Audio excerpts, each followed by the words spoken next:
kiskisan daw, kiskisan daw. 8 person? Oo, para bayad na lang kami kasi cash. 8 person? Ah. Okay. Yeah, so we're gonna go for a golf, for a tour. Yeah. At 3:30, as you said. For sure. For 4 adults? No, it's 8. Oh, 8. 8 adults for 3:30?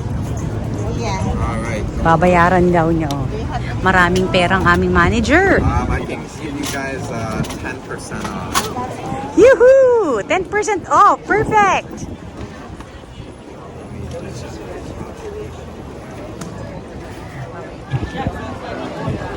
Sasakay tayo dyan. Sasakay ata tayo dyan.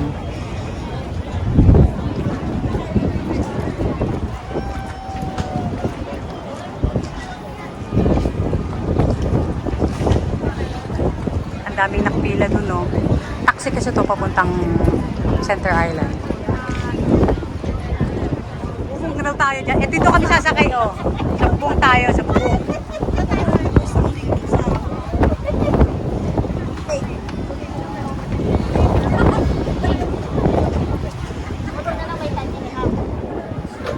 Yan ang aming driver.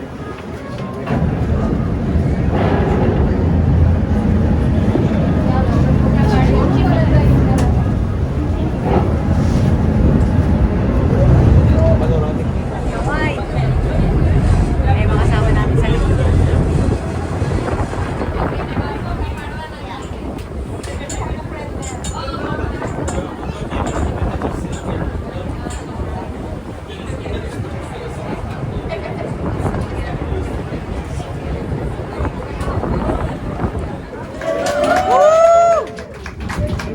You'll be navigating us through these waters. Both Captain Rob and myself are fully licensed and trained with Transport Canada.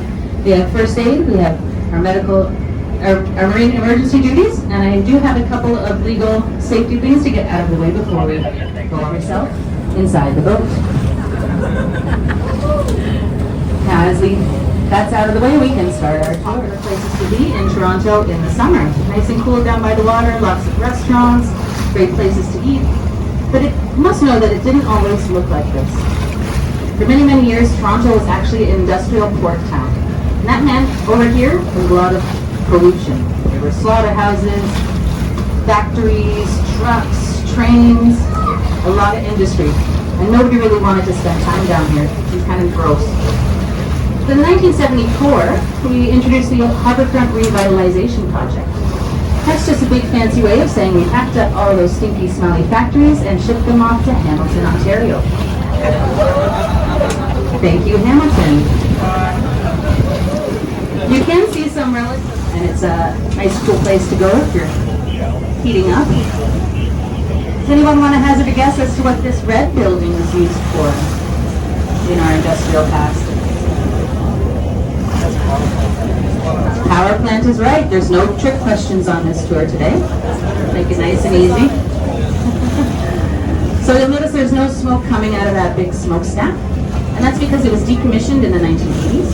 It's actually been converted into a contemporary art museum. And it's free. Now, contemporary art's not your thing. They also have really great air conditioning. Right behind that, you'll see a black and white and gray building. That used to be a truck repair facility. Now, you can't get your car fixed there anymore. You can go watch some artists at work, make glass blowing, make jewelry, painting. You see something you like, you can even bid on the piece and take it home with you. Now, Harbourfront Centre controls this whole area. They are a non-profit organization, and they spend most of the summer putting on events here for the public.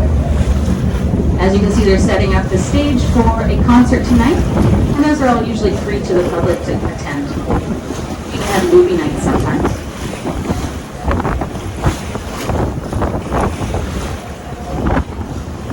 Coming into view, you'll see our two most iconic features of the Skyline. If you didn't know, that big pointy one, that's the CN Tower. Okay, moving on. Just kidding. I will talk about it later on in the tour when we have a better view. But for now, I'll tell you a little bit about the Rogers Centre. Now, do I have any Torontonians on board who know what the Rogers Centre used to be called? It was originally called the Sky Dome. And if you talk to any Torontonians, that's what they'll still say. We're really stubborn about that. We will not call it the Rogers Centre. No way. Also because Rogers almost shut down Canada a few weeks ago. We're not a big fan. So the Sky Dome was originally named the Sky Dome because it is a dome that opens up to the sky. It's actually the world's first fully functioning retractable domed roof stadium awning. And I use a caveat fully functioning because Montreal tried to beat us to the chase. They heard what we were doing and they put a dome on their Olympic stadium a couple years before this was completed. Really amazing speakers here. Barack Obama, the Queen, the Dalai Lama. And now you may think the highest attended event at the Rogers Centre was maybe a Blue Jays game or a concert or maybe one of these amazing speakers. But no, the highest attended event at the Rogers Centre was WrestleMania 6. 67,000 people showed up to watch The Rock clobber Hulk Hogan. Now you're looking over here, you're like, Katie, I don't see an entertainment district. Where's the clubs at? And that's for a number of reasons. In the 1930s, we had the Great Depression. Nobody had extra money to go throw around on an entertainment district. We also, the 1940s, after the war, Toronto had a bit of a housing crisis. And a lot of people actually...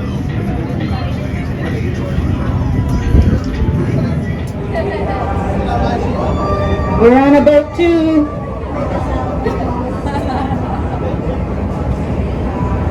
Now, you may notice that this area looks quite a bit different from Hanlon's Point. Not so much friendly park space. It's not people friendly. That's because this is all nature preserve. We are on the major migratory path of over 200 birds. We see everything from pintail ducks, Arctic terns, snowy white egrets, gray herons, blue herons, night herons, orioles, blue jays, cardinals. We got all the baseball teams. Lake Ontario. There's a ton of beaches. You can rent boats. You can rent bikes. They even have these really cool bikes called quads. You get 4 people on them. Fun for the whole family. They also have barbecues out here. You can bring charcoal, barbecue all day. Or if you have your boat, you come and moor it over here. There's actually an amusement park over here on Center. It's called Centerville. There's also a zoo called Far Enough Farms. You may notice we're turning. If you look out either side of the boat, you'll notice we're on a very, very long channel.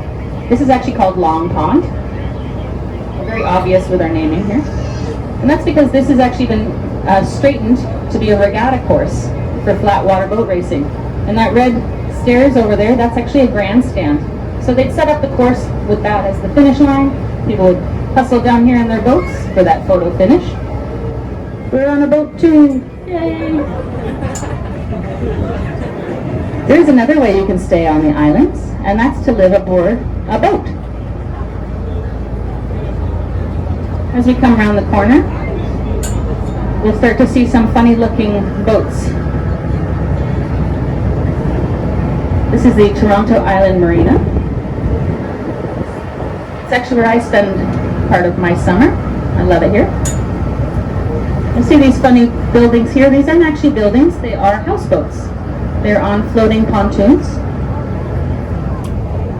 It's a pretty affordable place to stay in the summer if you want waterfront property.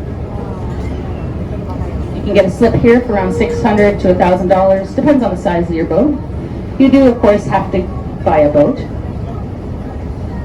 And that comes with all your fancy water hookups, electrical, internet. Compare that to the over $2,000 you'd have to pay for a condo overlooking the water. Seems pretty reasonable. Also, the beauty is you don't have to pay property tax. There are a few downsides. One, we can only do this for about 6 months of the year. Gentlemen put all the boats on this travel lift, pick them up, put them on the land, and we wrap them up. Then we come back in the spring and put them all back in the water. A few boats are too big to fit on this lift. For example, the black one coming up on the right. It's actually an ex-Navy ship, decommissioned. But he'll put a thing called bubblers underneath the hull, and that actually agitates the water enough that it won't freeze. The other downside to living here is you have to hear me every hour, on the hour, saying the same thing. There's also a really great restaurant here called the Upper Deck. One of my favorite places to go. It's got a really great view of the Skyline. They do really good burgers and beer. You may notice these sandbags piled up over here. And that's actually because we had a really bad flood in 2017 and 2019. The islands almost got washed away.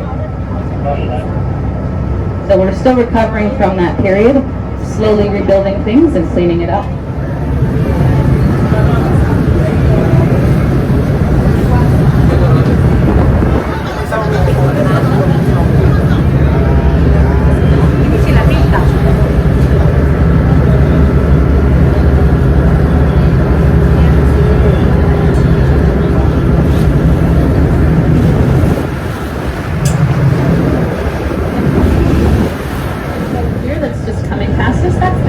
San McBride Ferry. That's the one I told you about getting hit by the plane.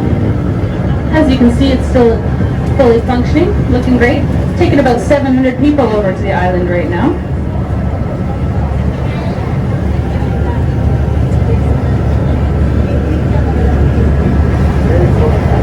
Nobody's ever come close to beating this record. Most people can't even break the 10-minute mark. So when you can't beat a record, you start coming up with different ones.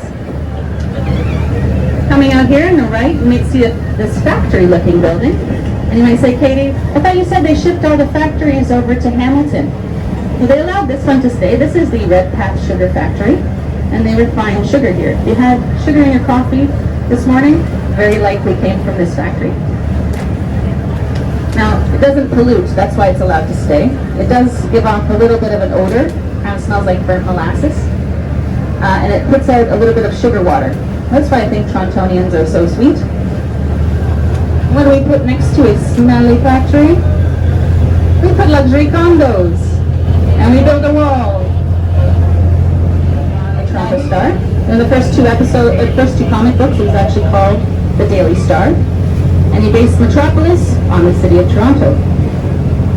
Now in the 1970s, Toronto Star put out a survey asking Torontonians what they thought the ugliest building on the waterfront was.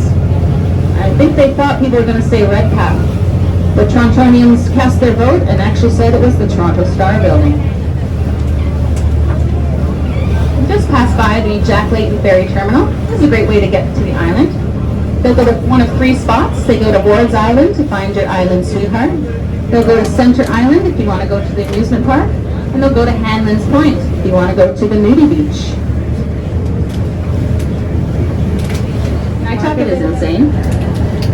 Now these two buildings here were actually the first condo towers to be built on the waterfront here. And back in the 70s, when they were built, nobody wanted to live in them. That coal burning plant from earlier, that was still functioning. And so it was still kind of nasty down here.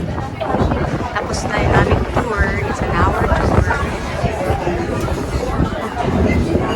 Magdadak na yung aming boat.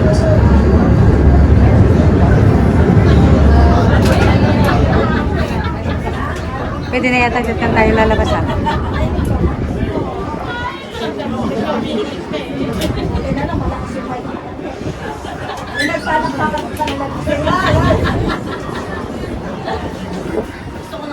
Ha? Kaya ng bird. Burgess ba yan? Kaya ng bird.